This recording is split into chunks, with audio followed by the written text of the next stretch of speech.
Hello, everybody, and thank you for tuning in to the Liberty Report. With me today is Daniel McAdams, and it's good to see you today, Daniel. Good to see you, Dr. Paul. Want to talk a little bit about one of those places around the world that there's a little bit of fighting going on. It seems like you could just take a dartboard and throw it, and there's probably a war going on. But this one is in Yemen and Saudi Arabia. That's going on, and obviously we're involved, as we always have been. And there's been fighting going on there for a long time, and all I know is that it's a mess, and we've been involved, and it seems like it's become radicalized. They talk about ISIS being there and a lot of killing going on, and the UN even wants to have a peace conference in Geneva, and it's about to open up. But just yesterday, there was a headline that says 150 pro-Saudi troops were killed in South Yemen missile strike. And that would have to be then that the Houthis were beneficiaries of that, and they used a Russian missile. Where they got it and was it a leftover or whatnot, but it was actually a Russian missile. But there's no evidence or talk of Russia being as involved in Yemen as they are in Syria and other places.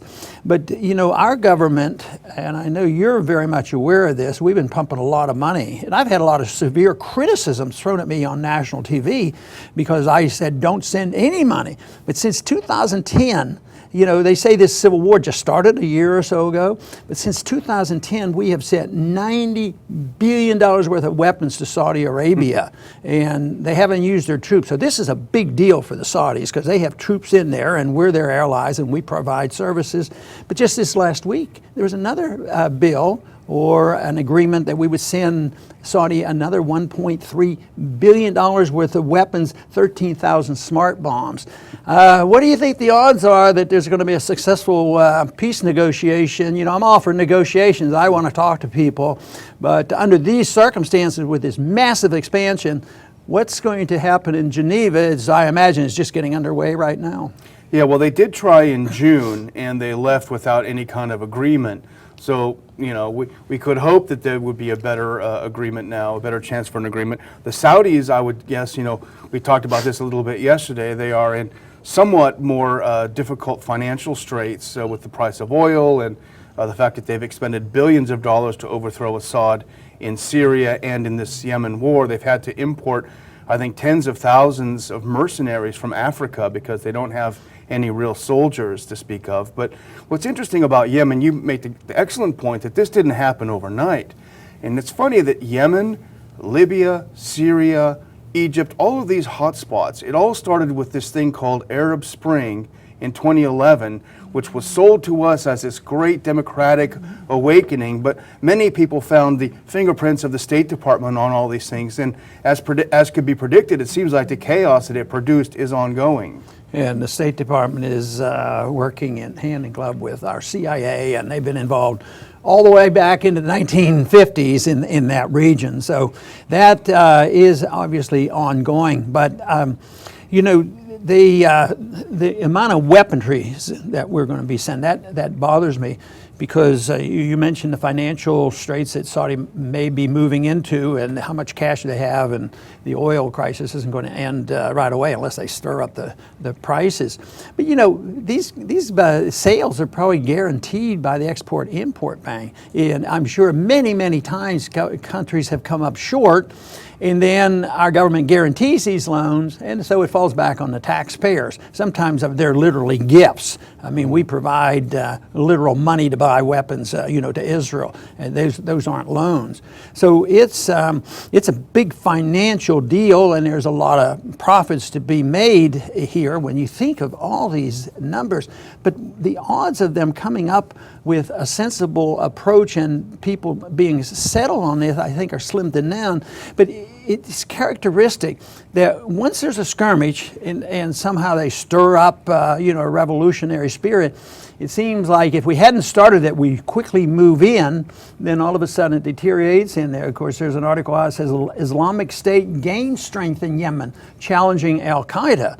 We haven't talked a whole lot about Islamic State being involved in Yemen, but anytime there's chaos, there's going to be a problem.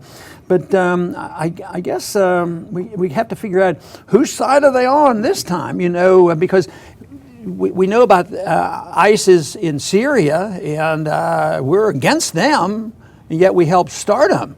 And the same thing down here. They are involved, but who do they really fight for? Who do they claim they fight for, and whose side are they on? Do you think they'd like to help the Houthis out, or do you think maybe they're just with the Saudi government and the American government? Well, as with all of these things, and the neocons will deny it to the end of the world, but it all starts with interventionism and U.S. intervention, Western intervention. You know, the President Saleh was overthrown in the Arab Spring, and Hadi took over.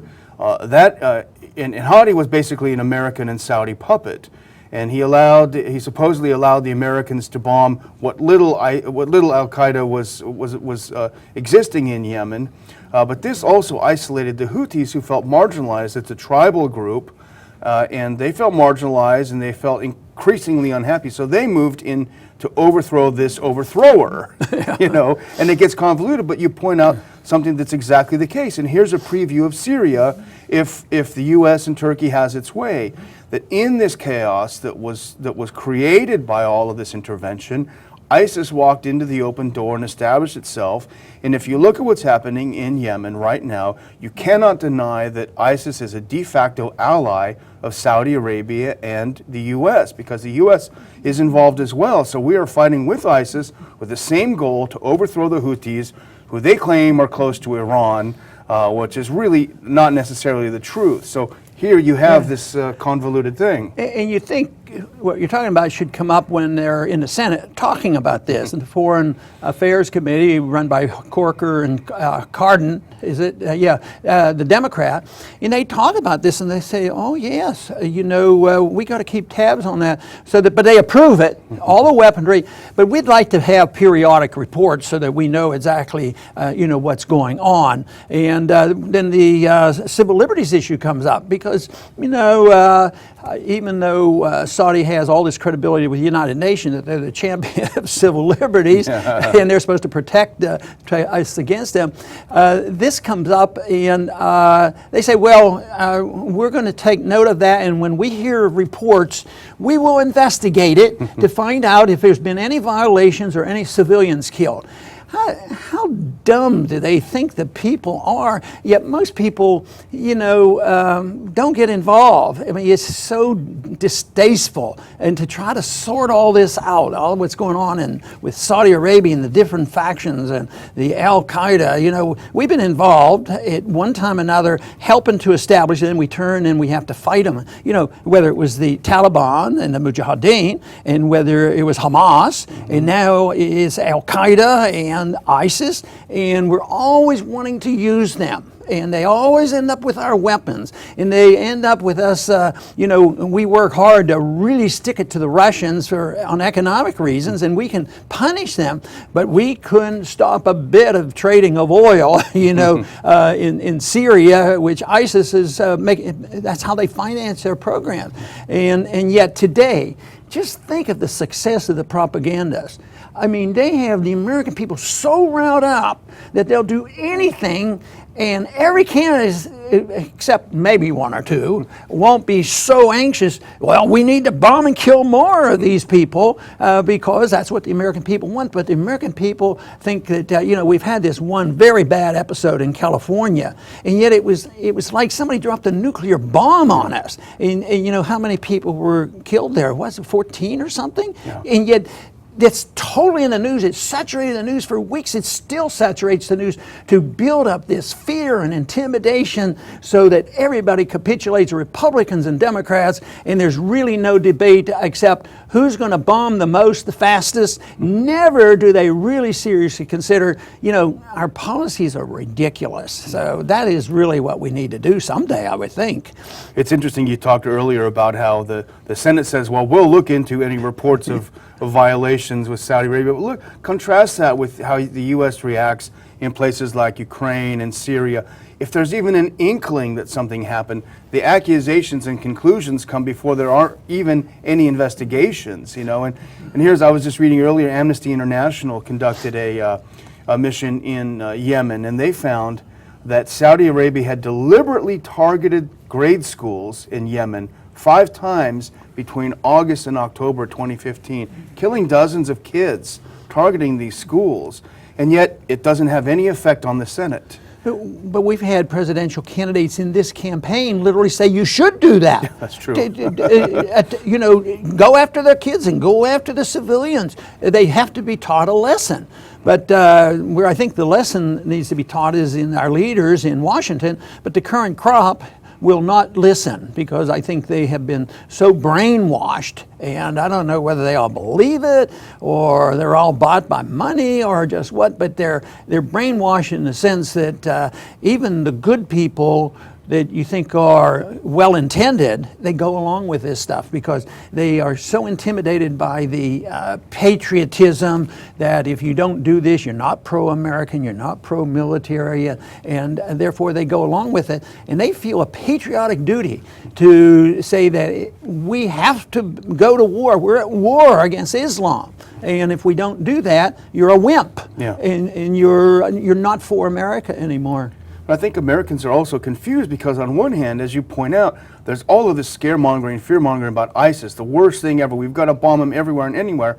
But then when you look at U.S. actions on the ground, almost everywhere and anywhere, we're on the side of ISIS. We're on the side of ISIS against Assad. We're on the side of ISIS against the Houthis.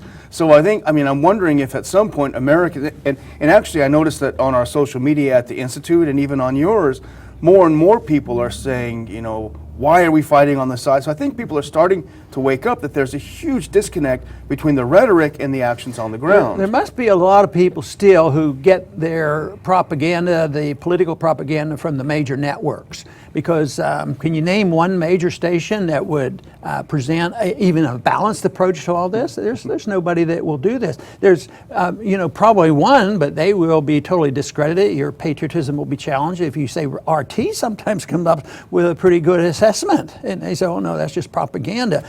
But when you consider the propaganda that our government puts out and participates in. And, you know, the Iraq War was something, but what about the Persian Gulf War? Remember how they were building this coalition and all the lies told, and they were finally, to a degree, exposed, but by that time, you know, people are ready to go to war. So almost every war takes a lot of propaganda and a lot of lies, and that's why, you know, the disintegration of government power is necessary. The waking up of the people has to come, and they have to be able to get information and depend on the source, and maybe they can find out a little bit of truth. But you know, truth is treason in an empire of lies. So if you have a you know, Snowden, you know, Edward Snowden comes out and tells the truth, he's considered a criminal, you know, and he can't even come back to his own country.